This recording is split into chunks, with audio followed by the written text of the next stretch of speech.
जय जोहार। हमारे भाई, छोटे भाई देवेंद्र भील को न्याय दिलाने आप सब लोग यहाँ पधारे। आज जिस तरह से आप यहाँ आए, कुछ महीने पहले हमारे जो मावली की बहन थी पूजा भील, उसके लिए भी हम सभी यहाँ इकट्ठा हुए थे और उस पूजा भील के साथ आज तक किसी प्रकार का कोई न्याय नहीं हुआ है। और वैसे कि वैसे हमारे वल्लभ नगर से देवेंद्र भील के साथ हुआ और अभी तक किसी प्रकार का कोई निर्णय नहीं लिया गया और जो हत्यारे हैं उनके खिलाफ भी कोई कार्रवाई नहीं की।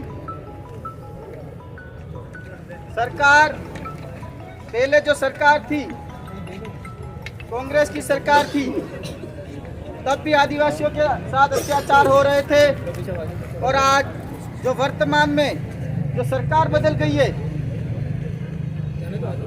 जो बीजेपी की सरकार है, उसमें भी आदिवासियों के साथ में अत्याचार हो रहे, आदिवासियों का खून बह रहा है। तो सरकार तो बदल गई, लेकिन आदिवासियों के साथ जो अत्याचार हो रहा है, जो शोषण हो रहा है, वो शोषण आज तक नहीं बदला। जो शोषण होता आ रहा है, जो सदियों से जो शोषण होता आ रहा था, वो आज भी हो रहा है। चाहे सरकार बदल गई, चाहे प्रशासन बदल गए, चाहे IPS, RS उनका तबादला हो गया, लेकिन आदिवासियों के साथ जो अत्याचार हो रहा था वैसे हो रहा है। आज जो पुलिस प्रशासन है, जो IPS है, जो IAS है और जो RPS है, जो RS अधिकारी हैं, उनको मैं कहना चाहता हूं कि आपके माता पिता ने आपके पीछे अपना फालतू का समय खराब कर दिया, क्योंकि आप लोग जो अनपढ़ नेताओं के कहने पे आप लोग चलते, जिन लोगों को पता नहीं कि कौन सा दिवस है, हमारा रिपब्लिक डे है, गणतंत्र दिवस है, वार्षिक उत्सव है, वैसे नेता जो आपको आदेश देते उस तरह से आप काम कर रहे हो। आपका इतना जो IPS अधिकारी होते, जो उनको बहुत पापड़ बेलने के बाद इतनी ऊंची पोस्ट मिलते हैं, उसके बावजूद भी जो नेता अनपढ़ होते हैं उनके आधार पे चलते हैं, ये बहुत सोचने वाली बात है।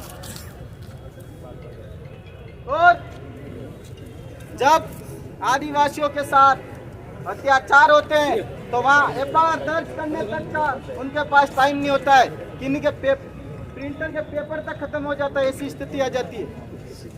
जिस तरह से आज यहाँ जिला मुख्यालय पे ये हमने सिर्फ एक मैसेज डाला, हमने कोई बहुत बड़ी तैयारी नहीं करी, उसके बावजूद भी इतने लोग आए। आपको मैं कहना चाहता हूँ, जिस तरह से आप लोगों ने जिला मुख्यालय पे इतनी चौकन्नी नजरें जमाए हुए हो, अलग अलग आंखें आपने लगाई, कोई ड्रोन कैमरा लगाया, 10 प्रकार के कैमरे लगाए।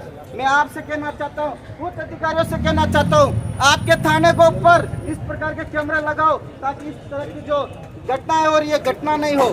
और जब भी ये घटना हो तो इस प्रकार का आप उनके ऊपर नजर रखो, थानों के ऊपर नजर जमाए रखो, ताकि ये घटना नहीं हो पाए। उच्च अधिकारी के पास जाते, वो अच्छे से बात करते, वो अच्छे से आश्वासन देते, लेकिन जहाँ थाने में चले जाते तो हमको भगाते, झुटकारते। जब अनपढ़ लोग, आदिवासी, गरीब आदिवासी लोग 1-2 बोतल दारू निकाल कर कहीं पकड़ा जाता है, उसके खिलाफ मारपीट करते, उसके लिए उनका 1 सेकंड में FIR दर्ज करते। इस तरह के पुलिस प्रशासन काम करती है। और जब कोई मारा जाता है तो इनके ऊपर कोई जू नहीं रेंगती। इस तरह के आज जो आदिवासियों के जो हालात है, उस हालात के लिए हम स्वयं भी जिम्मेदार है और हमारे जो नेता है, जो विधानसभा में जो जाते हैं, वो भी कहीं न कहीं जिम्मेदार है। तो साथियों, ये हत्याएं और अत्याचार आदिवासियों पे तो होते आए हैं, और अगर इसको रोकना है तो हम सबको एक होना पड़ेगा और जो ये अनपढ़ और गुलाम नेताओं, इनको भगाना पड़ेगा। जब तक इनको नहीं भगाएंगे, जब तक इनको लाइन ठिकाने नहीं लाएंगे, जब तक हमारे ऐसे छोटे छोटे भाइयों के साथ अत्याचार होता रहेगा, शोषण होता रहेगा और हम कुछ नहीं कर पाएंगे। इसलिए आप सबसे निवेदन है, आप सब जाग जाइए और समाज में एकता का परिचय दो। और सब भाई से अनुरोध है कि जो लोग जब उनको झूठ पड़ती है तब उनको समाज याद आता है, और जब उनके साथ कोई अत्याचार नहीं होता तब वो नेताओं की गुलामी करते रहते। इसीलिए उनको भी सबक सीखने की जरूरत है कि ये घटना हमारे भाई के साथ हुई तो हमारे साथ किसी के साथ भी हो सकती है। इसीलिए मैं आपको कहना चाहता हूँ कि आप लोग सब एकता में रहे। और आज हम अभी अंदर बात कर रहे हैं और हमारे जो भाई है, जो पंकज जी, जिनके साथ में जो घटना हुई है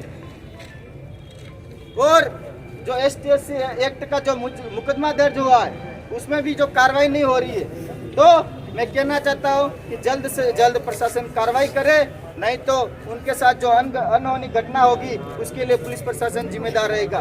खूब खूब धन्यवाद। जय जवाहर।